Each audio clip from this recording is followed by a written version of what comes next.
This morning, the heart of the Catholic world grew still. On Easter Monday, Pope Francis passed away peacefully at his residence, Casa Santa Marta, in the Vatican. He was 88 years old at the time of his demise. Cardinal Kevin Farrell announced the Pope's death just over 2 hours later, his voice echoing through a grieving church. Born Jorge Mario Bergoglio in Buenos Aires, Argentina, he was the son of Italian immigrants, humble, bright, and quietly spiritual. In 1957, at just 21, he survived a grave lung infection that would shadow him for life. But even with one lung removed, his spirit never faltered. He loved soccer. He danced the tango. He worked as a janitor. He once served as a nightclub bouncer. And somewhere along that winding path, he found his calling. On March 13, 2013, history was made. Jorge Mario Bergoglio became Pope Francis, the first Jesuit, the first from the Americas, and the first non-European pontiff in over 1,200 years. He took the name of Saint Francis of Assisi, and like his namesake, he chose humility over grandeur, simplicity over spectacle, and compassion over command. From the start, he reimagined the papacy, not as a throne to sit upon, but as a path to walk alongside the broken and the voiceless. He visited war zones. He embraced prisoners. He washed the feet of migrants. And he constantly challenged the church to look outward, to the migrants, to the wounded, to the forgotten. If someone is gay and is searching for the Lord and has goodwill, who am I to judge?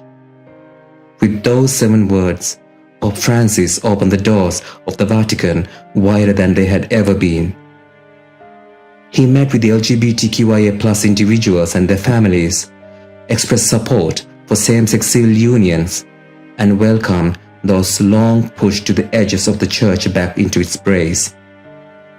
Not as outsiders, but as fellow children of God. His stand stirred debate. It broke centuries-old silences, but for millions, it offered something far more powerful: dignity, recognition, and hope. At a time when even the most progressive of countries were rooting for the anti-queer rhetoric, quite notable in Sri Lanka in the recent times, the Pope himself had given the clear message that criminalizing the marginalized is the crime in itself. It wasn't about rewriting doctrine. It was about restoring humanity. His words were often few, but they were fearless. He spoke of mercy, of dialogue, of unity, values that resonated across faiths and borders. In the last years of his life, the ailments returned, this time stronger. Recurrent bronchitis, weakening lungs, a cancelled trip to Dubai, and finally, a 38-day stay at Rome's Gemelli Hospital earlier this year. Yet, even as his voice faded, his message did not. On Easter Sunday, just a day before his passing, his final words were read aloud by an aide, pleading for peace in Ukraine and Gaza, reminding the world of suffering and calling again for compassion.